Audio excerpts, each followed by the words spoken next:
C Joseph Vijay எனும் நான்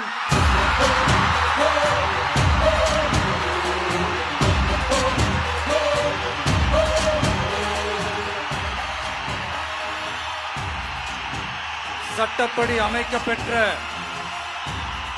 இந்திய அரசியல் அமைப்பின்பால் உண்மையான நம்பிக்கையும் மாறா பற்றும் கொண்டிருப்பேன் என்றும் இந்திய நாட்டின் ஒப்பில்லாத முழு முதல் ஆட்சியையும் ஒருமையையும் நிலை நிறுத்துவேன் என்றும் தமிழ்நாட்டு அரசின் முதலமைச்சராக உண்மையாகவும் உளச்சான்றின்படியும் என் கடமைகளை நிறைவேற்றுவேன் என்றும் அரசியல் அமைப்பிற்கும் சட்டத்திற்கும் இணங்க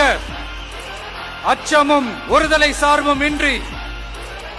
விருப்பு வெறுப்பை